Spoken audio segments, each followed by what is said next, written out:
Hello viewers, আসসালামু আলাইকুম। আপনাদের মাঝে নিয়ে আসলাম আজকে আমি লইট্টা শুটকি ভুনা। যদি আপনারা আমার মতো এভাবে লইট্টা শুটকি ভুনা করে খাওয়ান, ছোট থেকে বড়রা সবাই চেটেপুটে খাবে এবং আপনার কাছ থেকেই বারবার খেতে চাবে। চলুন দেখে নেওয়া যাক কীভাবে লইট্টা শুটকি ভুনা করেছি। Let's go. আমি কক্সবাজার গিয়েছিলাম কিছুদিন আগে, সেখান থেকে লইট্টা শুটকি নিয়ে এসেছিলাম। খুব ভালো মানের লইট্টা শুটকি, যেটা সচরাচর আমাদের এইখানকার বাজারে পাওয়া যায় না। এটা একবারে কেমিক্যাল ছাড়া শুকানো।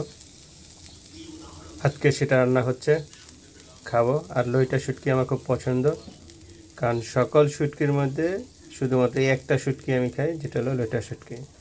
আজকে রান্না করব, দেখেন কিভাবে আমরা রান্না করে খাই। সবাই অনেক অনেক রকমভাবে খায়, কিন্তু আমরা একটু অন্যভাবে খাই, আবার অনেকে এইভাবেও খায়।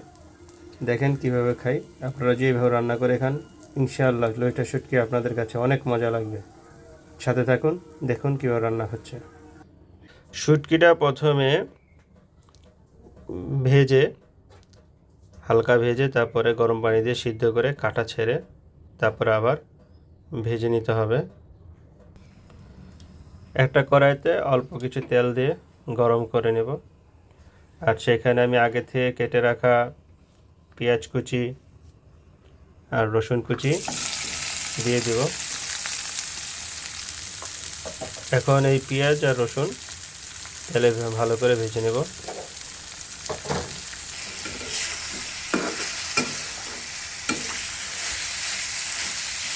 পেঁয়াজ আর রসুনটা মোটামুটি ভালোভাবে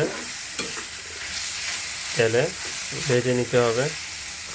অনেকে একবারে মাখা মাখা করে সব কিছু একবার উপাদান একবারে মেখে তারপরে বসায়, কিন্তু আমরা ওইভাবে খাই না। আমরা একটু অন্যভাবে রান্না করে খাই। আর এই শুটকিটা আমার খুব পছন্দের, খুব ফেভারেট, আমার খুব ভালো লাগে।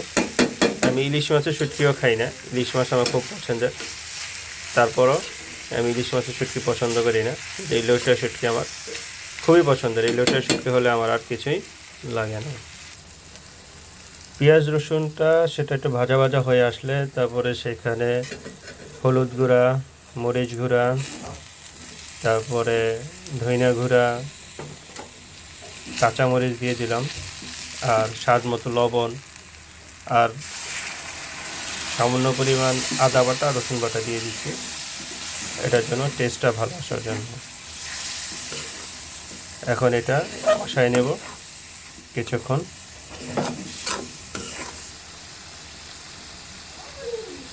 খুব ভালোভাবে কষায় নিতে হবে। আমি যে উপাদানগুলো আলাদা আলাদা করে দিয়েছি, অনেকে সেই সবগুলো উপাদান একসাথে মাখিয়ে তারপরে সবাই রান্নায় বসায়, কিন্তু আমি এভাবে আগে কষিয়ে নিব, তারপরে এখানে শুটকি দেব। খুব ভালোভাবে কষায় নিতে হবে। আর কষানো সে অবশ্যই চুলার আঁচটি লোতে করে নেবেন। দেখেন অনেক কষায় নিছি, এবার মোটামুটি ভালোভাবে কষানোর পরে তারপরে শুটকি দিয়ে দেব।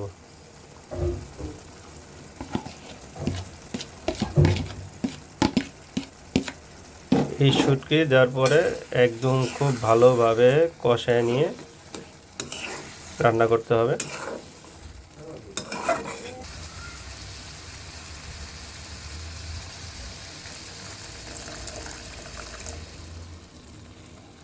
সামান্য একটু পানি দিয়ে নিলাম, কারণ শুটকিটা খুব ভালোভাবে কষিয়ে নিতে হবে, তা নাহলে দেখা যাবে একটা কাঁচা কাঁচা একটা গন্ধ আসবে। এখন পানি দিয়ে দিলাম।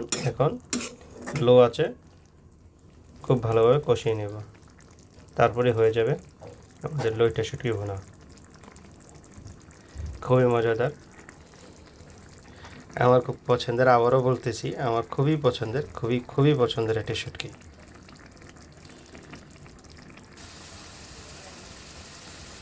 দেখেন একেবারে অনেক ভালো কষিয়ে নিয়েছি এবং তৈরি হয়ে গেছে আমার লইট্টা শুটকি ভুনা, অনেক মজাদার। আশা করি আপনারা যদি এভাবে লইট্টা শুটকি তৈরি করে ভুনা করে খান, আশা করি সবাই পছন্দ করবে এবং খুবই মজাদার। বাসায় ট্রাই করে দেখবেন, আমার মতো সবাই পছন্দ করবে।